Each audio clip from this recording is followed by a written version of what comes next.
Fellow Filipinos, good day. I'm President Risan Salva, delivering my first State of the Nation address. We, the people of this nation, the Philippines, have over the past year experienced a terrible hardship. Like the disaster on 2020 when the Volcan Taal released its ash that affect many people that live near it in Batangas, Tagaytay, Cavite, and even here in Manila. People's source of income went down due to many fishes has died. The fields were covered by ashes. No tourists can enter due to the heavy ashes cover the city. The disaster never stopped, as it was followed by a typhoon that destroyed many houses and take many people's lives, and the unexpected earthquake that took us by our surprise. This is largely due to the location that we are in and due to the geographical context as there is involving coastal hazards such as typhoons, storm surges, and rising sea levels is high. Also, as the islands are located within the ring of fire between the Eurasian and Pacific tectonic plates, earthquakes and volcanoes are posing serious risks to the safety of the populace. Flooding, landslides, droughts, and tsunamis further contribute to the exposure to natural hazards that we cannot avoid. Then followed by the virus, COVID-19, that take us like storm with whirlwind that follows. No one is prepared for the coming of the said virus. No one knows how to act back then. Nearly a year has passed since people in the Philippines saw its first case of the novel coronavirus, COVID-19. Many businesses shut down. Many employees lost their jobs. Many people starved because of the low income and limited resources. Many people experience losses their loved ones because COVID-19, and many has changes since last year. Like students in public and private need to attend online class for them not to miss education. We need to go through lockdown to avoid widespread of the virus. For the welfare of many of us, there are now several vaccines that are in use. The first mass vaccination program started in early December 2020, and the number of vaccination doses administered is updated on a daily basis.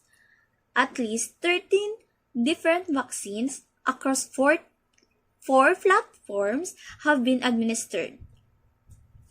The Pfizer-BioNTech Comirnaty vaccine was listed for WHO emergency use listing EUL on 31 December of 2020. The SII Covishield and AstraZeneca AZD1222 vaccines developed by AstraZeneca, Oxford, and manufactured by the State Institute of India and SK Bio respectively, were given EUL on 16 February. The Johnson 8026.6CoV2S, developed by Johnson & Johnson, was listed for EUL on 12 March 2021. The Moderna COVID-19 vaccine, mRNA 1273, was listed for EUL on 30 April 2021, and the Sinopharm COVID-19 vaccine was listed for EUL on 7 May 2021. The Sinopharm also vaccine is produced by Beijing Bio-Institute of Biological Products Co., Ltd., subsidiary of China National Biotech Group CNBG. Last year, the United Nations Office of the High Commissioner for Human Rights, OHCHR, published a highly critical report on the human rights situation in the Philippines. In October, the UN Human Rights Council passed a resolution continuing scrutiny of the situation in the country for another 2 years, but without creating an international investigation. Threats and attacks, including killings against left-wing political activities, environmental activities, community leaders, indigenous people leaders, journalists, lawyers, and other roles in the past year. The government harassed journalists and media, companies, including through politically motivated prosecutions and other legal actions. A court convicted journalist Maria Ressa of cyber libel in June, while the government shut down the country's largest television network the following month. In March, the government placed the country under lockdown, restricting people's movement to limit the spread of COVID-19. Using the military, as well as the police and local officials, to force the lockdown. Tens of thousands of people were arrested and often detained in crowded jails and holding centers where they were at increased risk of contracting the virus.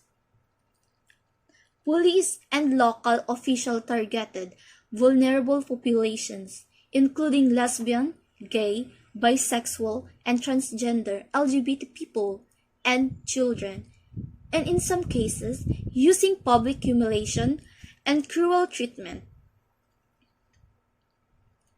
In the year ahead, we are also going to forge ahead with efforts to provide greater opportunities for persons with disabilities to participate in the economy and in society in general. As we rebuild our economy in the midst of the pandemic, it is necessary that we continue within our means to provide support to those businesses and individuals that continue to be most affected. Businesses in several sectors are still struggling, and many families continue to suffer as the job market slowly recovers.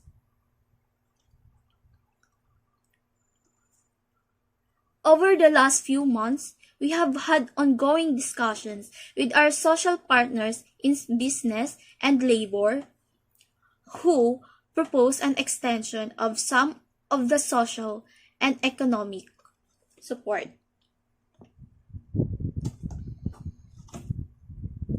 Rebuilding our country requires a common effort. It requires that every Filipino takes responsibility and plays their part. Let us work together as government, as business, as labor, and as all of society to clear away the rubble and lay a new foundation. Above all, let us return this country to the values upon which it was founded. Let us march forward together to equality, to dignity, and to recovery.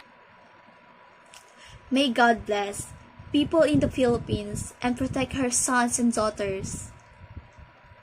Thank you, and God bless to all of you, Filipinos.